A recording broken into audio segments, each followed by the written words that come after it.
Salut les gars, aujourd'hui on a enfin ici un Kraton V3. Alors il y a eu plein de demandes.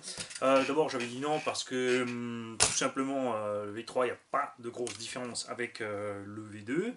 Quelques petites modifs mais dans la grande ligne ça reste le même engin. J'ai eu la proposition d'en avoir un neuf pour faire l'unboxing, un autre pour la révision, etc., etc. Et finalement on en a un ici d'occasion. Alors quand je dis occasion c'est un grand mot. Il date de janvier, donc sous pleine garantie. C'est quelqu'un qui fait du crawler, qui n'a pas du tout accroché avec les trolleys finalement. Il préfère repartir sur un crawler. Et, et en plus, il est optionné. On a encore quelques goodies dans la boîte. Alors, la Charo du Kraton. Tu n'as plus de stickers, t'aimes pas les stickers, t'as viré les stickers. Tu les as jamais mis? Non, ça arrive avec. Ah. Et là, vous voyez dépasser déjà un petit bout, mais on va faire d'abord le reste. Nous avons donc les roues qui n'ont pas évolué en fait depuis le V2. Ces roues ont plusieurs soucis en fait. Le plus gros souci reste la faible qualité de la mousse à l'intérieur. Donc au bout de quelques fois à ballonner comme un fou, elle se déchire et c'est foutu. Et la qualité de la gomme n'est pas top. On a un bon feeling comme ça, mais en fait les crampons sont relativement durs, ça accroche pas terrible. Bon, c'est sympa, c'est pour le bâche, c'est pas grave si ça glisse. D'un autre côté, on peut pas non plus avoir des pneus de qualité Proline dans un engin RTR à ce prix-là. Faut pas non plus en demander trop, faut pas exagérer. Donc ce que je vous conseille absolument, c'est si vous roulez dans le sable et la flotte, il faut absolument boucher les trous ici. Ces roues sont rapidement remplies de sable. On s'est aperçu de ça sur plusieurs modèles. Donc 4 roues en parfait état, qui ont vraiment, c'est-à-dire vraiment, est-ce que tu t'en es servi au moins? Nous avons encore 2 roues de Nero. Là, même souci, hein, relativement glissant, faible qualité. Par contre, c'est vrai que le look, en fait, j'aime bien. Je m'étais jamais penché sur les roues du Nero, mais elles ont la même taille et sont un peu plus larges. Donc, ça pourrait bien aller sur le Kraton pour lui donner un look plus MT, sans pour autant le brider point de vue performance, parce qu'on n'est pas vraiment plus lourd en fait. Hein. Quand on a la même taille, ça devrait y aller. Alors là, par contre, il n'y en a que 2. Peut-être encore en organiser 2 alors, histoire d'avoir les 4. Qu'on fasse cet essai. Nous avons. Alors, ça, ce sont des pneus qui étaient vendus par LRP, Huntsman, etc., etc. Ce sont des pneus pistes de Truggy. N'achetez surtout pas ces roues. Elles sont totalement nazes. Ça patine dans tous les sens et elles s'usent à une vitesse, mais c'est un truc de fou. Franchement, surtout en brushless, alors peut-être qu'en thermique ça passe avec des cylindrées pas trop violentes, mais là avec un Truggy en 4S déjà on les use, j'avais fait l'essai, en 6S c'est une catastrophe, alors bon c'est rigolo, mais si c'est pour les fumer en un run, surtout qu'elles sont pas vendues moins chères, hein, ça c'est des roues de très faible qualité qui sont généralement vendues au prix des roues de Truggy normales. Alors, et donc ça fait vraiment mal au cul. La radio tactique. Pas super qualité, surtout au niveau du trim. Ici, moi, c'est vraiment quelque chose que j'aime pas. Il n'y a pas de repère de trim. Ça se dérègle très vite ces petits trims. Il y a beaucoup de petits jeunes, des fois, ils m'envoient un mail. Ouais, j'ai essayé ça comme problème sur ma voiture. Et en fait, ça vient juste de là. Le trim se dérègle en moins de 2 quand on manipule la radio et ça peut poser des problèmes d'utilisation. Elle est aussi un peu floue dans ses réactions et surtout le chemin en fait à gaz frein est relativement court, surtout au niveau des freins. Et nous avons une carrosserie, pour ceux qui connaissent Arma, ils l'ont reconnu, de Kraton V1. Ah, tu as enlevé les stickers de là-bas pour les mettre là-dessus. Ça c'est pour ceux qui aiment le bleu. Moi j'aime bien, ils ont donné un petit look carbone comme ça. C'est vrai, il manque un petit quelque chose sur le côté pour couper un peu le bleu. C'est peut-être un peu trop bleu. Mais c'est sympa. L'utilisateur aime la bande armée de son jardin. Est-ce que ta femme est au courant que tu lui as piqué sa bande armée du jardin? Attention, tu vas te faire lyncher. Nous avons avec tout ceci, avant que je vous montre la bête, donc un aileron de rechange, un châssis, un arceau, un bac lipo, un différentiel central. Attendez, bougez pas. Je vais faire une deuxième boîte ici. Triangle avant. Support de vario. Renfort avant. Renfort arrière. Reste de diff. Bavette latérale gauche, droite. Un triangle avant inférieur. Triangle arrière inférieur. Triangle avant. Triangle avant. Triangle avant. Triangle avant. On va faire un 4 roues directrice. Cellule de diff. Boîte radio. Un amortisseur qui a survécu. Un cardan. Une deuxième plaque de châssis. Oui, ce sont bien deux plaques de châssis de Crichton ou Talion. Le renfort arrière, une tourelle, un autre amortisseur, un troisième amortisseur, un quatrième, et nous avons ici dessus des ressorts blancs qui par contre, je pense, ne sont pas... Si, wow, oh la vache, l'huile, elle est...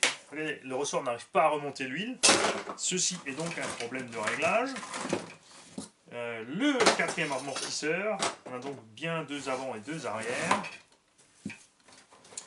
Les ressorts d'origine, les pièces en fait que nous avons ici sont d'un V1, avec le bac à batterie, tirant, rotule. Il y a normalement, commence par N finit par T, fusée arrière. Ah, un cinquième larron. Des triangles, pare-choc, des cardans. Encore de la rotule, encore du cardan. Des pièces pour réparer le diff. Support d'aileron. De la rotule. De la fusée.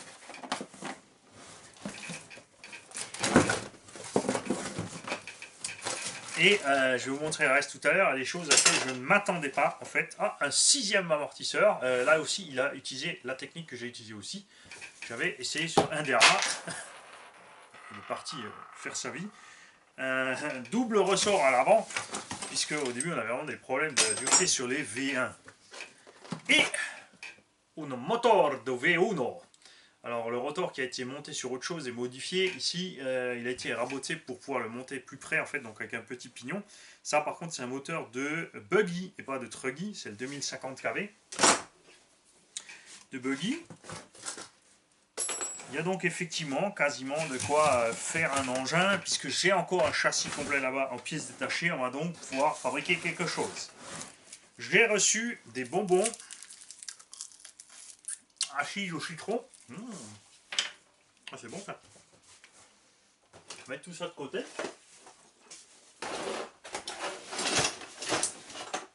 Et on va arriver à l'essentiel. Donc,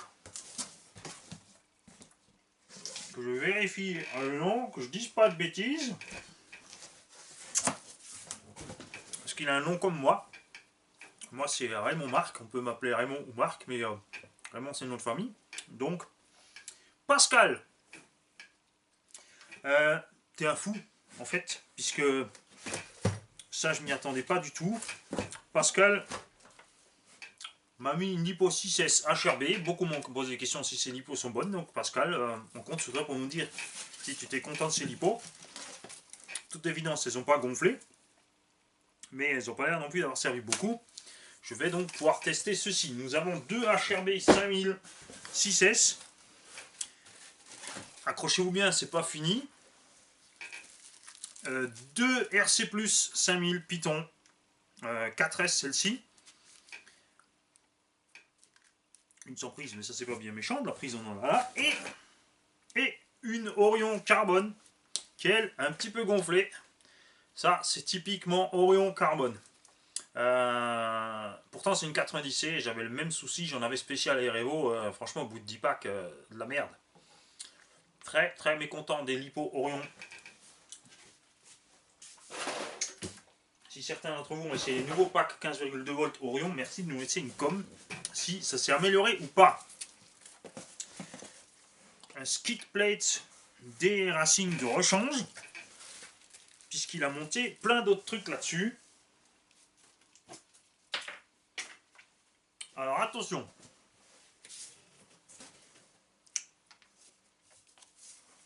Voici ce que j'ai acheté. Non, je rigole. Il y a déjà donc pour commencer la housse Dusty Motors qui est totalement propre.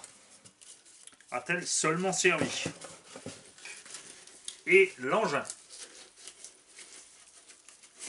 Puisque il y a une chose qui est bien chez les gens qui font du crawler, c'est que généralement, ils nettoient plus que ce qui roule. Voici donc la bestiole, les gars. C'est moi chercher le support. Le Arrma Kraton V3. Je vais m'approcher de la caméra, je vais vous montrer les différences avec le V2. Puisque nous avons la chance, même si c'est la malchance à Juju, même si je suis certain qu'il me l'aurait volontiers prêté volontairement pour faire cette revue, nous avons ici le V2 de Juju. Qui est philo-guidé, puisque pour l'instant, il faut le tracter avec une ficelle. Après, tu peux faire le bruit et commencer à courir très vite pour accélérer. Les différences entre le V3 et le V2. On va commencer par les fusées qui n'ont aucune modification. Non. Donc les fusées sont les mêmes. Les V1 avaient des fusées plus courtes en fait et des gros élargisseurs. Et le cardan était percé à un autre endroit, ce qui fait donc qu'on ne pouvait pas utiliser des pièces standards ici, d'autres, un huitième. On avait une tête de cardan extrêmement longue. Ils ont fait ça pour augmenter en fait la distance entre les deux roulements, ce qui diminue la force de levier tout simplement sur les roulements, ce qui est très bien. Les amortisseurs ont été modifiés. Nous avons ici des tiges de 3 mm, si je ne me trompe pas. Sortir le pied à coulisses, hein, ça se trouve c'est même moins d'ailleurs. Parce que le problème venait peut-être du fait qu'ils ont vraiment fait le minimum. Nous avons donc bien des tiges de 3 mm sur ces amortisseurs, mais qui sont très molles et souvent elles se plient. Sur le V3, déjà je peux vous dire que les ressorts sont hyper balèzes par rapport aux autres. On a bel et bien du 4 mm. Ils sont donc vraiment montés d'un millimètre sur la tige d'amorto, c'est pas du bluff, c'est réel. Ce qui fait donc que vous avez une autre cartouche d'amortisseur en fait en bas, puisque je pense que le corps de l'amortisseur lui-même, ils n'ont pas du grand chose modifié. Bon, ça y est, je parle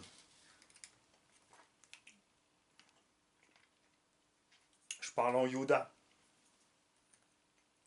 Alors, on a ici quasiment 20 mm. Et non, voilà ce que je voulais voir. Les amortisseurs entiers ont été modifiés, ils sont plus gros. On a ici 17 et des brouettes, ici on a 19 et des brouettes. On a donc des amortisseurs complètement différents des autres tiges, des autres bagues et des autres ressorts. Parce que ceux-ci forcément n'iront plus là-dessus. Et on a des ressorts beaucoup plus durs. L'engin, en fait, bien sûr ici on a le tarage qui a été réglé de façon relativement importante. Ici aussi. Mais on voit clairement la différence. Ici on est mou, vous voyez, on est relativement mou. Et la réaction est rapide. Ici, on est beaucoup plus dur. Et l'huile aussi est plus dure puisque la suspension revient plus en douceur. Ici, on n'a aucune protection. Ici, ils ont mis des demi-coquilles sur le haut de l'amortisseur. Ce que je n'aime pas, c'est toujours le jeu ici qu'on a. Ces amortisseurs chez Arrma se baladent à mort. Sur le V1, on avait V2. Un tout petit pare-choc ici ridicule à l'avant. Donc le problème c'est souvent que en fait, l'essieu tapait trop fort jusqu'à ce qu'on arrive au pare-choc et on déglinguait donc les triangles. Sur le V3, on a un gros méchant pare-choc bien épais, bien rempli de plastique, c'est vraiment une cale énorme. La cale de train avant est la même et l'avant de la cellule est la même aussi. La tourelle de suspension c'est la même. Donc 5 mm, 5 mm. Fixation de carreau bien sûr pareil. Ensuite on a en plus ici ces petits déflecteurs qui sont très bien, qui empêchent en fait les roues de projeter la saleté à l'intérieur. Donc sur le vario, le cerveau, etc. etc. Hop, une petite barre stable qui se promène. L'arceau qui est bien sûr génial chez Arrma, puisque contrairement à par exemple au Huawei PSST qu'on peut avoir dans les mêmes tarifs, qui a un châssis plus dur et des tourelles plus dures et des suspensions qui depuis le début étaient superbes, il y a une transmission qui ne s'use pas. Chez Arrma, on a ces pièces un peu plus souples, plus molles, même s'ils ont mis du 5 mm, c'est vrai qu'ils avaient mis du 3 mm de qualité, il n'y a pas besoin de mettre du 5 mm de mauvaise qualité. Mais ce qui est chez Arrma, ce qui est bien, c'est que c'est axé pour le bash, d'où donc ces protections en plus. Et surtout cet arceau qui est une super idée, évidemment. Ce qui est un peu dommage, c'est que ça manque de protection au niveau pignon-couronne. Les pignons d'origine Arrma sont fragiles. De l'autre côté, c'est fait comme pièce fusible. Quand vous prenez une caillasse, il vaut mieux péter le pignon que d'aller péter la couronne et tout le reste, surtout le moteur, comme on l'a vu chez Juju. Malgré qu'il avait le pignon d'origine, son moteur a lâché quand même. Donc cet arceau qui est absolument génial. Et le nouveau bac à batterie, puisque l'ancien avait des espèces de cales ici pour permettre de caler le lipo dans le sens où on voulait, qui était assez embêtante puisqu'il fallait démonter le bac à lipo par en dessous pour modifier la position de ces cales. Et ce bac à lipo ne tient pas vraiment très fort, il est vraiment vissé un peu à l'arrache là-dedans. La boîte radio qui était ridicule. Elle est assez grande à l'extérieur, mais à l'intérieur il n'y a absolument pas de place si vous voulez changer le récepteur. La fixation du cerveau qui était très très molle. Et les cerveaux qui avaient des gros problèmes, qui cramaient sans arrêt au début, qui ont été ensuite remplacés. Voilà. Alors attention, je vais arriver à la partie acide du bonbon. Donc, ces pare-boues ici sont fixés de façon, je dirais que c'est même overkill. Il y a un gros patin ici, ils sont fixés. Carrément, on peut soulever l'engin par là. C'est peut-être un peu exagéré. Autre chose.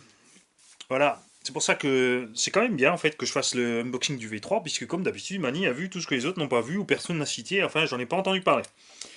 La cellule arrière ici a été modifiée au niveau de la tourelle de suspension. Elle a un rainurage ici, elle a des lames en plus.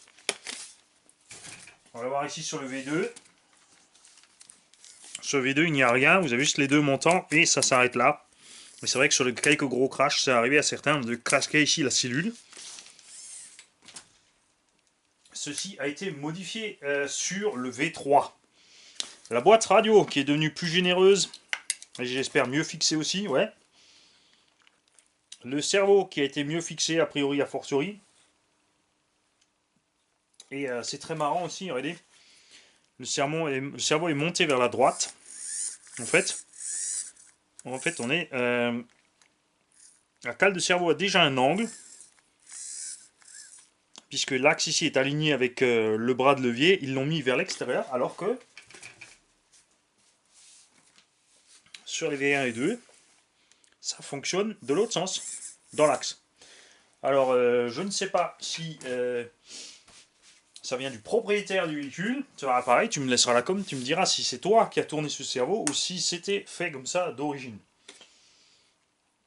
Mais ce sens, c'est l'avantage que le câble ici du Vario ne se prend pas dedans. Quelque chose que j'apprécie chez Arrma aussi toujours. Les fixations des câbles, ici Vario et ici, enfin, côté batterie et côté moteur, tous les câbles sont fixés, ils ne se promènent pas. Le bac à batterie, qui a la possibilité, je ne sais pas s'ils l'ont pas fait sur le... Ça y est, sur la Outcast, il y a une espèce de capuchon au-dessus, donc là aussi je compte sur le propriétaire du véhicule pour me dire si c'est lui qui l'a enlevé ou si c'était pas livré avec. Sur la Outcast, il y a un petit rail au-dessus qui finit donc pour mettre la batterie dans un cul-de-sac en fait, pour éviter qu'elle ne force vers le haut. C'est fixé dans un espèce de... Enfin, c'est complètement capitonné. Et là, ça n'y est pas. Oui, ça n'a pas l'air que ça a été enlevé. On dirait que c'est livré juste comme ça. Évidemment, il y a l'arceau ici qui gêne. Donc c'est peut-être pas forcément pratique d'avoir ce machin-là. De l'autre côté, on a beaucoup de place à l'arrière. C'est pas mal. On a les cardans, les noix de cardan, tout ça a priori qui n'ont pas changé. Les fans de Arrma, les fous du Arrma Forum et les armatisés, parce qu'il y en a, ils sont vraiment armatisés, hein, ils sont persuadé que c'est top of the world, etc. On sait bien si vous êtes content de votre matériel, mais il y a d'autres marques, exagérez pas quand même, les mecs, restez sur terre, hein, n'allez pas exagérer. Donc, je compte sur les fous de Arma pour me dire s'il y a une modif au niveau, en fait, des diffs, et de ces diffs qui, en fait, ils ont un souci, enfin, un souci. Quand on y va à outrance en 6S, en fait, une simple question d'entretien, c'est pas vraiment un problème. Vous avez les noix ici qui usent les puits dans lesquels ils sont mis dans les diffs. La noix commence à se balader, l'huile sort, les rondelles de calage se bouffent, et ça peut donc poser un problème. Ensuite, Pascal nous a monté un jeu complet de protection de train arrière, démentiel et démesuré en fait. Vous avez des protections de triangle et une protection complète de la cellule, ce qui fait qu'il n'y a vraiment aucune projection qui peut aller atteindre et endommager le train arrière et les suspensions. Ça c'est sympa quand même, c'est vrai que les amortisseurs sont très très vite laminés. Il y a le velcro partout pour pouvoir mettre la housse d'hostie, pouvoir fermer ici, parce qu'entre buggy, souvent ce qui arrive, c'est que la saleté est giclée là-dessus aussi en buggy, et ensuite elle va se prendre ici à l'intérieur du véhicule, et ici créer une zone bien dégueulasse. On va passer aussi sur la répartition des masses. Ici, on a le poids qui est complètement centré vers l'avant, c'est assez ric-rac vers l'avant. C'est quelque chose qui est fait entre guillemets pour éviter de monter le nez, pour ne pas mouliner sans arrêt du train avant. Le problème bien sûr c'est qu'en vol, ça fait une assiette en piqué. Sur un circuit ça pose pas de problème puisqu'on passe d'une bosse en piqué sur l'autre. Mais en loisir ça peut être un souci. Ils ont donc en théorie, c'est ce que nous allons voir ici, reculé les masses sur le châssis. Vous avez vu ça, Mani il n'a rien préparé, mais comme c'est un atelier rangé de façon suisse, tout est à une place précise. Alors, nous avons 20 cm entre le début du châssis et le centre du perçage du premier trou pour le diff central ici.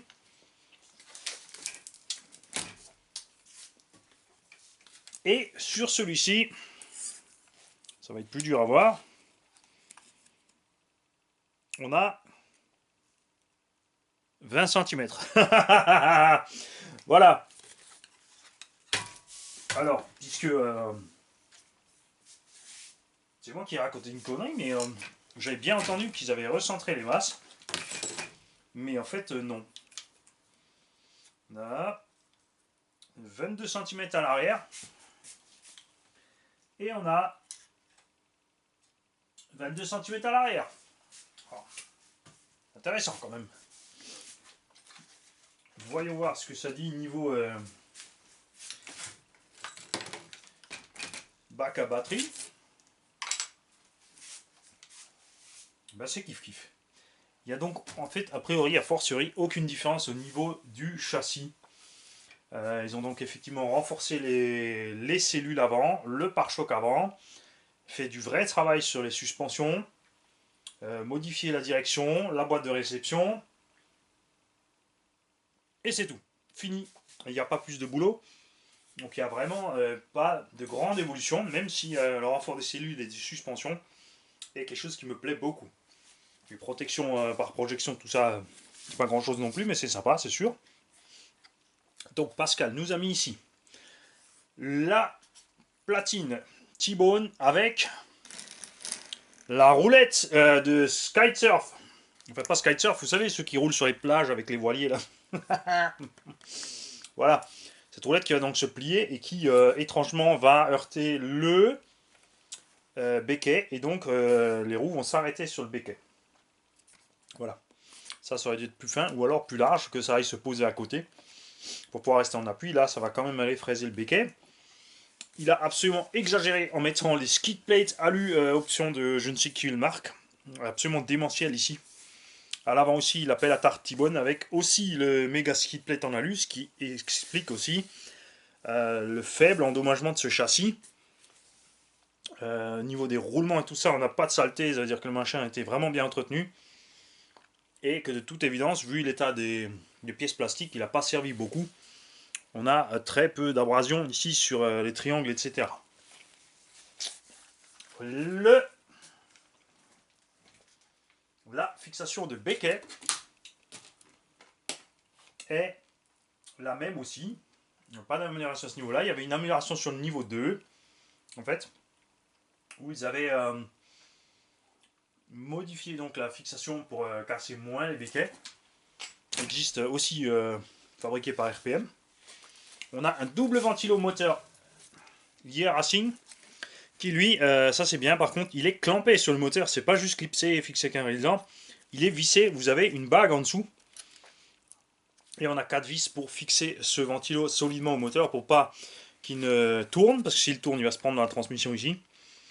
Voilà, toujours le petit machin sympa pour coincer les prises d'équilibreur des lipos. Ce que je regarde chez Arma en fait, c'est qu'ils font ici ce câble en Y, ils vous livrent un pont pour ceux qui roulent avec une batterie, mais, je dis bien mais, la petite blague c'est qu'ils n'ont pas prévu de quoi caler cette prise pour ceux qui ne roulent qu'avec un seul. Alors, cette machine me plaît, elle est très propre, je suis content.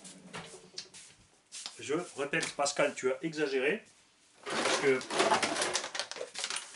je n'avais pas parlé des lipos, de toutes ces lipos. Voilà.